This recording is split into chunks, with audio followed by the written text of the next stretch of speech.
2019 నేను first time హాస్టల్లోకి join అవడానికి వెళ్ళాను. నాకు హాస్టల్ గురించి మామూలుగా ఏమీ తెలియదు, కానీ హాస్టల్లో జాయిన్ అవుదామని ఫిక్స్ అయ్యా. అండ్ అక్కడికి వెళ్ళిన తర్వాత నేను చాలా నేర్చుకున్నాను. లైక్ ఎలా సర్వైవ్ అవ్వాలి, మనకి తెలియని వాళ్ళు చాలా రోజులు మనం అక్కడే ఉండాలి, ఇలాంటివి చాలా నేర్చుకున్నాను. మీలో చాలా మంది ఒక 4 days లో హాస్టల్ కి వెళ్ళొచ్చు. వాళ్ళకి ఈ వీడియో ఉపయోగపడుతుందని ఈ వీడియో చేస్తున్నాను. ఇది మామూలుగా మనం చేసుకునే స్టోరీ టైం లా కాదు, నా రియల్ లైఫ్ లో జరిగిన ఒక ఎక్స్పీరియన్స్. అండ్ మీరు హాస్టల్ కి వెళ్ళిన తర్వాత ఎటువంటి ప్రాబ్లం లేకుండా మీరు కొన్ని సర్వైవ్ అవడానికి నేను చెప్పే టిప్స్ అనేవి మీకు యూజ్ అవ్వచ్చు. అలాగని డే స్కాలర్స్ అందరూ చూడకూడదు అని కాదు, డే స్కాలర్స్ అందరూ కూడా చూడండి. హాస్టల్ లైఫ్ గురించి ఎవరికైనా తెలుసుకోవాలనుకుంటే ఈ వీడియో మీరు కూడా చూడొచ్చు. అండ్ ఇంకో థింగ్ ఏంటంటే, ఈ వీడియో మామూలుగా ఎవరెవరికి వర్తిస్తుందంటే, ఎవరైతే స్కూల్ చదువుకుంటున్నారో, ఎవరైతే ఇంటర్ ఫస్ట్ ఇయర్ లేదా ఇంటర్ సెకండ్ ఇయర్ చదువుకుంటున్నారో వాళ్ళకి మాత్రమే ఇది ఎక్కువ యూజ్ అవుతుంది. ఎందుకంటే వీళ్ళకి ఎక్కువ డిఫికల్టీస్ ఉంటాయి హాస్టల్లో. అండ్ ఇంజనీరింగ్,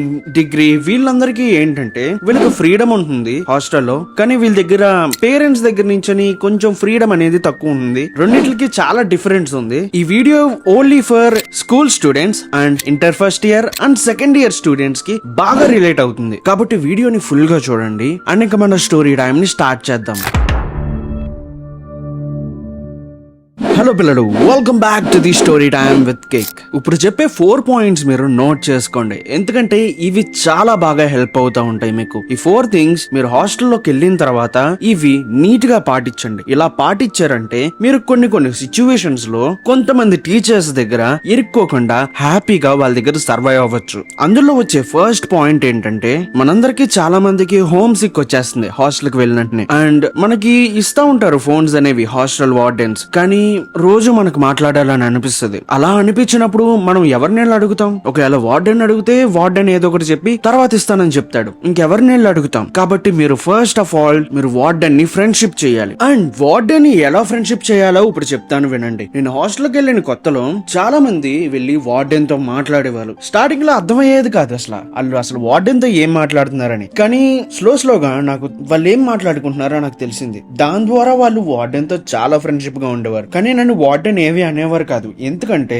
మా పేరెంట్స్ తనకి 1000 రూపీస్ ఇచ్చి మా అబ్బాయిని బాగా చూసుకోమని ఆ వార్డెన్ కి చెప్పడం ద్వారా నన్ను కొంచెం బాగానే చూసేవాడు. అండ్ ఇది మీరు కూడా యూజ్ చేసుకోవచ్చు, ఇది కంపల్సరీ అని చెప్పను, బట్ ఇది ఒక చాయిస్ ఉందని చెప్తున్నా. అండ్ మా ఫ్రెండ్స్ అందరూ ఏమని మాట్లాడేవారంటే, స్కూల్లో జరిగిన పర్సనల్ విషయాలు, స్కూల్లో జరిగిన ఇన్సిడెంట్స్, లేదా ఒక సార్ గురించి మాట్లాడడం, లేదా ఏదైనా కాంట్రవర్సీ గురించి మాట్లాడడం, ఇంకా మన గురించి కూడా మనం చెప్పుకుని సార్ కి చాలా బాగా కనెక్ట్ అయిపోయేవారు. అండ్ సార్ కూడా తనకి జరిగే ఇన్సిడెంట్స్ కూడా చెప్పేవారు. అలా చెప్పడం ద్వారా సార్ కి స్టూడెంట్ కి బాగా క్లోజ్నెస్ అయిపోయి వెరీ ఫ్రెండ్షిప్ గా ఉండేవాళ్ళు. ఓకే, ఈ ఫ్రెండ్షిప్ అయితే వచ్చేసింది, కానీ వాట్ ఈస్ అడ్వాంటేజెస్? మనకి ఏమేమి అడ్వాంటేజెస్ వస్తాయి మనం హాస్టల్ వార్డెన్ తో ఫ్రెండ్షిప్ చేస్తే అనేది ఇప్పుడు చెప్తాను వినండి. ఫస్ట్ ఆఫ్ ఆల్, మనకి వీక్లీ వన్స్ 2 times మనకు ఫోన్ ఇస్తారు, కానీ మనకి రోజు ఫోన్ తీసుకునే అవకాశం దొరుకుతుంది. దాంతో పాటు మనకి ఎప్పుడైనా హాస్టల్ రూమ్స్ లో మనం ఏమైనా బిర్యానీ ప్యాకెట్ లో లేదా మనం కావాల్సిన ఏమైనా తెప్పించుకోవాలంటే మనకు వార్డెన్ హెల్ప్ చేస్తా ఉంటారు. అండ్ కొన్ని సార్లు రూమ్ లో గొడవలు కూడా జరుగుతూ ఉంటాయి. ఆ గొడవల్లో మనదే తప్పున్నా వార్డెన్ అనే వాళ్ళు ఏం చేస్తారంటే ఇద్దరికి సమంగా చేసేలాగా చేస్తారు. ఒకవేళ మనం వార్డెన్ తో బాగా ఫ్రెండ్షిప్ చేస్తే అంటే మన తప్పును కూడా కొట్టేస్తారు. అండ్ దీంతో పాటు ఒక ఫన్నీ ఇన్సిడెంట్ కూడా చెప్పాలి మీకు. మా వార్డెన్ ని ముసికేసేసి కొట్టేయడం కూడా జరిగింది అనమాట.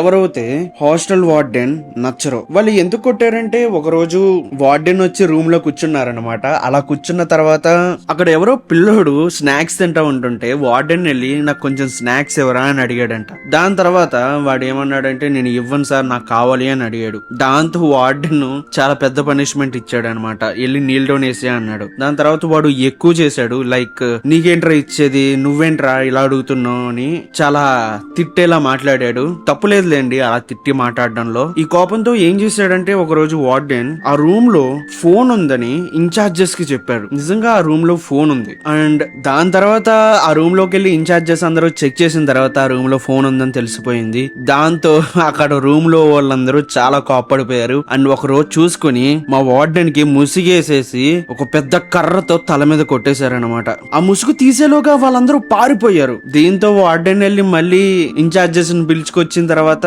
ఈ రూమ్ వాళ్ళని కొట్టారని ఇన్ఛార్జెస్ కి చెప్పాడు వార్డెన్. కానీ ఇన్ఛార్జ్ ఇన్ఛార్జెస్ ఎందుకో మనకి తెలియదు కదా, మనం వదిలేద్దాం అని ఇన్ఛార్జెస్ వదిలేశారు. చాలా ఆ రోజు పెంట అయిపోయింది. కొంచెం మనం వార్డెన్స్ తో నీట్ గా ఉండాలి అప్పుడప్పుడు. కాబట్టి వార్డెన్ అనేవాడు మనకి చాలా యూజ్ అవుతాడు. కాబట్టి హాస్టల్కి వెళ్ళే ప్రతి ఒక్కళ్ళు వార్డెన్ తో కొంచెం జాగ్రత్తగా ఉండండి. ఎందుకంటే మనల్ని ఒక్కసారి టార్గెట్ చేశాడంటే మనల్ని వదలడాడు. మనం పేరెంట్స్ కి కంప్లైంట్ ఇచ్చినా మనల్ని వదలడు. కాబట్టి జాగ్రత్తగా ఉండండి. అండ్ సెకండ్ పాయింట్ లోకి వెళ్ళిపోదాం ఇంకా. అండ్ సెకండ్ పాయింట్ వచ్చేసి, మీకు ఏదైనా ఒక్క సబ్జెక్ట్ అయినా బాగా వస్తుంది కదా, ఆ సబ్జెక్ట్ సార్ లేదా మేడం తో కొంచెం బాగా ఉండడానికి ట్రై చేయండి. మనమందరం అనుకుంటాం మన గురించి ఎవరు మాట్లాడుకుంటారులే, ఇంత పెద్ద స్కూల్లో మన గురించి ఎవరు మాట్లాడుకోరు అని మనం అనుకుంటాం గానీ ప్రతి ఒక్కరిని గుర్తు పెట్టుకుంటారు టీచర్స్. అలా గుర్తు పెట్టుకుని మనల్ని ఒక రోజు టార్గెట్ చేసి మనల్ని అన్ని క్వశ్చన్స్ అడగచ్చు. కాబట్టి ఒక సార్ నేనా ఒక మేడం నేనా మీరు ఫ్రెండ్షిప్ చేసుకోవాల్సి వస్తుంది. అండ్ ఫ్రెండ్షిప్ లో ఎలా చేసుకోవాలంటే ఏం లేదు, మీకు ఒక్క సబ్జెక్ట్ అయినా బాగా వచ్చింది ఉంటుంది కదా,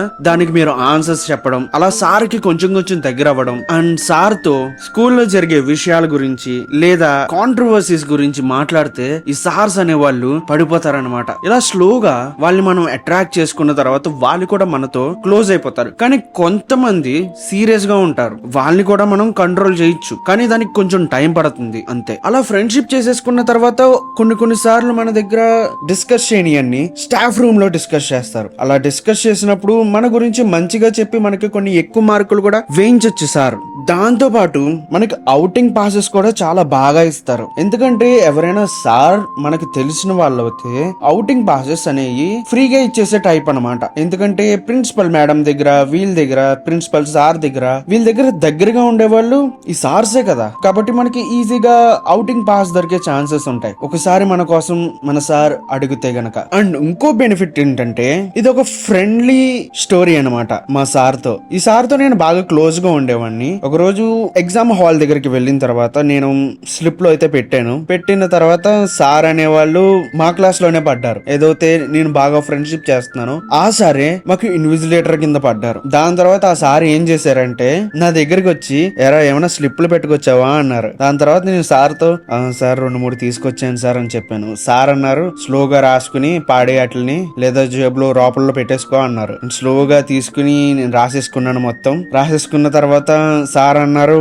సార్ ఆడికి కూడా ఇస్తాను, ఆడు రాసుకుంటాడంట. అంటే వద్దురా బాబు నన్ను ఎరికిచ్చద్దురా అన్నారు. కానీ నేను సార్ కి బాగా క్లోజ్ కాబట్టి లాస్ట్ లో ఒక 10 to 15 మినిట్స్ ఉండగా నేను ఆడికి కూడా స్లిప్లు ఇచ్చి మొత్తం అంతా రాయిపిచ్చేసాను. చూసారా ఎన్ని అడ్వాంటేజెస్ ఉన్నాయో మనకి సార్ తో. ఒక్కసారి నేను ఫ్రెండ్షిప్ చేయడానికి ట్రై చేయండి మీరు హాస్టల్ కి వెళ్ళిన తర్వాత. ఒక్కొక్కసారి హాస్టల్లో వార్డెన్ ఫోన్ ఇవ్వకపోయినా మీకు సార్స్ ఇచ్చే ఛాన్స్ ఎక్కువ ఉంటుంది. ఇంకా మనం థర్డ్ స్టెప్ కి వెళ్ళిపోదాం. ఈ థర్డ్ స్టెప్ అనేది చాలా ఫనీయెస్ట్ స్టెప్ అని నేను చెప్తాను. ఎందుకంటే సండే మన హాస్టల్ దగ్గరికి ఎవరొకరు వస్తానే ఉంటారు మన పేరెంట్స్ అనే వాళ్ళు రావడం మామూలుగా వస్తారంటే కాదు, స్నాక్స్ తో వస్తారు. వాళ్ళు ఆ స్నాక్స్ అని మనకి ఇస్తారు. కానీ మన హాస్టల్ రూమ్ లోకి తీసుకెళ్లేటప్పుడు అక్కడ చాలా మంది జనం ఉంటారు. వాళ్ళు మనల్నే చూస్తారు, ఈడు ఏది స్నాక్స్ తెచ్చుకున్నాడు అని. దీని నుంచి ఎస్కేప్ అవడానికి ఒక టెక్నిక్ అయితే నేను యూజ్ చేసేవాడిని అనమాట. మా రూమ్ లో ఒక బెస్ట్ ఫ్రెండ్ ఉంటాడు, వాడు సపోర్ట్ తీసుకుని నేను ఈ స్నాక్స్ స్కామ్ అనేది చేశాను అనమాట. అదేంటంటే ఫస్ట్ మా పేరెంట్స్ వచ్చిన తర్వాత వాళ్ళతో ఫుల్ గా మాట్లాడేసి వాళ్ళు తెచ్చిన బిర్యానీలు అన్ని తినేసిన తర్వాత వాళ్ళు కొన్ని ఇచ్చిన స్నాక్స్ ని ఎలా పట్టుకెళ్తానంటే,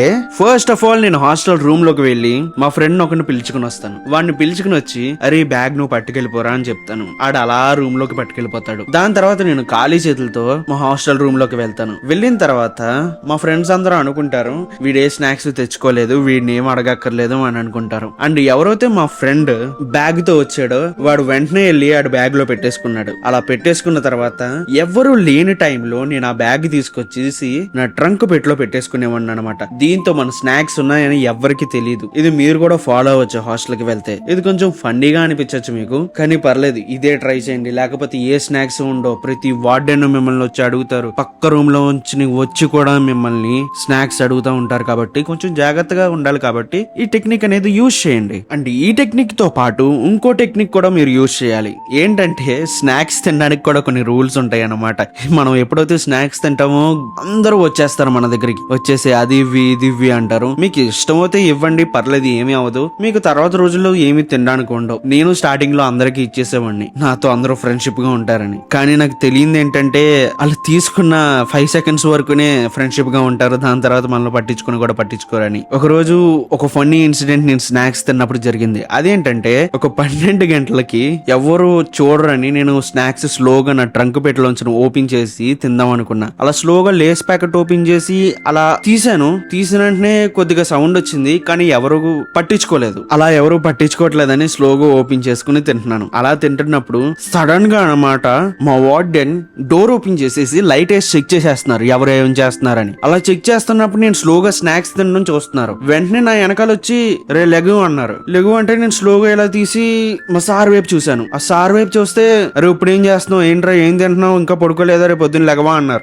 దీంతో మా వార్డెన్ ఏమన్నారంటే ఒక పని చేయి, నీకు పనిష్మెంట్ కావాలి అనుకుంటే బయటకు వచ్చేసి నీళ్ళలో వేసారా, లేదు నీ స్నాక్స్ నాకు కొన్ని ఇస్తానంటే నేను వదిలేస్తాను అని అన్నారు. దీంతో నాకు మామూలుగా బీపీ రాలేదు. దీంతో నేను ఏం చేశానంటే పదండి సార్ మనం నీళ్ళలోనే వేసేద్దాం, మీరు నా పక్కనే కూర్చుని ఉండండి అని చెప్పాను. నేను నీ పక్కన కూర్చుని ఉండడం, నువ్వు నీళ్ళలోనే వేయాల్సిందే అన్నారు. నేను ఏం సార్ నా స్నాక్స్ కూడా ఇవ్వనని చెప్పాను. మూసుకుని వెళ్ళిపోయారు. ఎందుకు వెళ్ళిపోయారు, నేను 1000 రూపీస్ ఇచ్చాను కాబట్టి, మా పేరెంట్స్ 1000 రూపీస్ ఇచ్చారు కాబట్టి మూసుకుని వెళ్ళిపోయాడు. లేదంటే మామూలుగా టార్గెట్ చేసి ఉండేవాడు కదా నన్ను. ఇది ఒక చిన్న ఫన్నీ ఇన్సిడెంట్ అని చెప్పుకోవచ్చు. అండ్ నెక్స్ట్ థింగ్ వచ్చేసి మనకి స్టడీ అవర్స్ లో రోజు ఎగ్జామ్స్ అనేవి జరుగుతూనే ఉంటాయి. మనకు హోంవర్క్స్ అంటూ ఏమీ ఉండవు హాస్టల్ వాళ్ళకి. Only exams, study hours, slip test ఇవే జరుగుతూ ఉంటాయి. అండ్ ఇట్ల గురించి చెప్పాలి, ఎవరైతే బాగా చదువుతారో వీళ్ళకి పెద్ద ప్రాబ్లం అయితే ఉండదు. ఎవరైతే మామూలుగా చదువుతూ ఉంటారో వాళ్ళకి ఇది చాలా పెద్ద ప్రాబ్లం అనే చెప్పాలి. అండ్ దీనికి నేను వాడే టెక్నిక్ ఏంటో చెప్తాను. దీని వల్ల మీ చదువు కూడా డిస్టర్బ్ అవ్వచ్చు,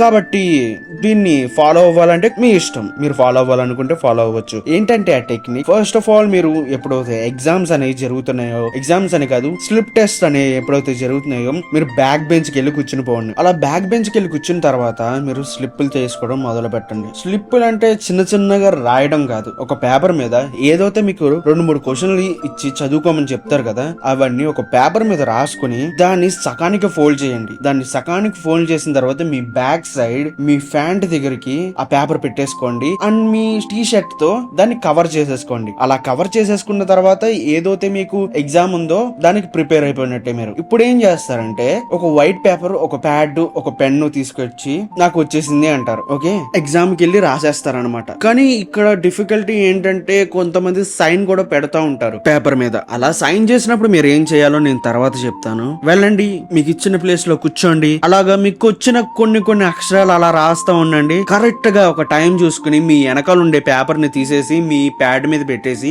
ఏదైతే మీరు వైట్ పేపర్ తెచ్చుకున్నారో దాన్ని మీరు మీ వెనకాల పెట్టేసుకోండి. అలా పెట్టేసుకున్న తర్వాత ఎప్పుడైతే గుంపులుగా కరెక్షన్ చేస్తున్నారో అప్పుడు వెళ్ళి మీరు కరెక్షన్ చేసుకోండి. స్పీడ్ గా కరెక్షన్ చేసేస్తారు. ఒక్కొక్కసారి ఇది ప్లాన్ ఫెయిల్ అవ్వచ్చు కానీ మీరు మాక్సిమం దొరకరు. అప్పుడు నేనైతే ఒకసారి దొరికాను అంతే. అది నేను వేరే ఎప్పుడైనా చెప్తాను నా స్టోరీ అనేది. ఇలా మీరు ఎగ్జామ్స్ ని పాస్ చేయొచ్చు. ప్రతిసారి ఇది చేయకండి. మీకు ఎప్పుడైతే ఒక క్వశ్చన్ బాగా డిఫికల్ట్ గా అనిపిస్తే అప్పుడు ఇలాంటి టెక్నిక్స్ అనేవి వాడండి. అండ్ ఈ 4 థింగ్సే కాదు, ఇవి మేజర్ గా ఎక్కువగా యూజ్ అవుతా ఉంటాయి. మీకు ఇంకా చాలా థింగ్స్ ఉంటాయి, అవన్నీ పెద్ద ఇంపార్టెంట్ కాదు, ఇవి చాలా బాగా ఇంపార్టెంట్ అన్నమాట.